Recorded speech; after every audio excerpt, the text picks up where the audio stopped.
first 30 seconds are pretty critical. What we do with our first 30 seconds is as soon as I get to the house, they open that front door. I do not step into that house. I say, hey, thank you so much for having me. May I come in? You ask permission to come into their home.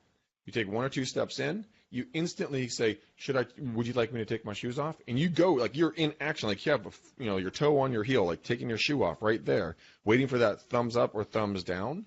And because what it is that like they might not say it, but sometimes they really, like in my house, dude, I don't wear my shoes in my house. And when people come over and wear their shoes in my house, I'm kind of like, fuckhead, take your shoes off. But I don't want to say it.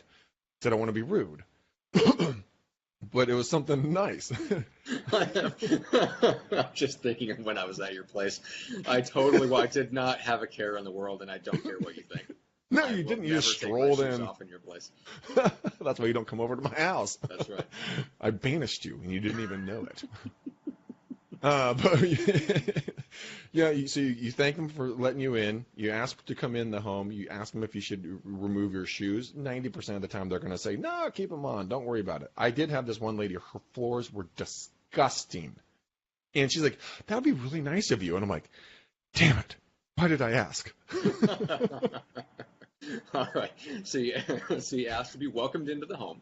You offer to take off, and you make the physical gesture so they know you're serious. It's not just a token gesture, which I like that. All right, keep going. Correct.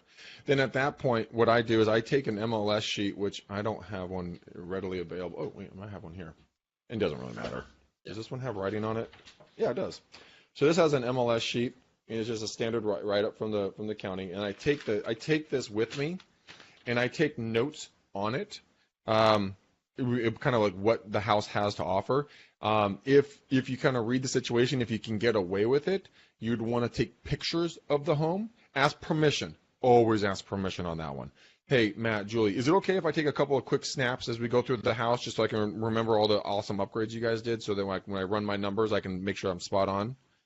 Because you can use those photos later on with a system called Animoto when you leave the property to show your high tech. But I always verify all this stuff because in our county, the county is really good at forgetting numbers. So I'll always make sure, you're a 3-bed, 2-bath? No, we're a 3-bed, 2.5 bath. Oh, okay, so yeah, let me put the half bath down there. Okay.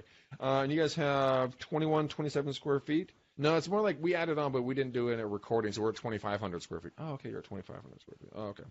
You just verify these small numbers, and you want to make, because you run your comps, you're going to need to have the accurate information and not just run off what the county says. And then obviously don't run off what they say. You kind of got to blend it if there's a little discrepancy. Mm-hmm. Walk through the home, take the photos, and then you sit down and you start going through your presentation, identifying what they want. And then as you leave, you can get their email. You can bring up Animoto. You're going to put together a little slideshow super quick with some of the photos that you put in there in the front of the house. You send it to them like, hey, this is just a sampler of some of the tech stuff we're going to be using to market your home. When you leave, you take a picture of yourself as a selfie in front of the home, like click in front of the home. Okay. Then you get it on the send-out cards. You send that picture of you in front of their house with a thumbs up, or maybe with a sold sign or something like that, right? Send a thank you card for letting you come to their house, and then run your numbers and come back. But I mean, that's just some of the kind of the gravy on top that kind of makes you stand out from the rest of the crowd when it comes to listing presentations.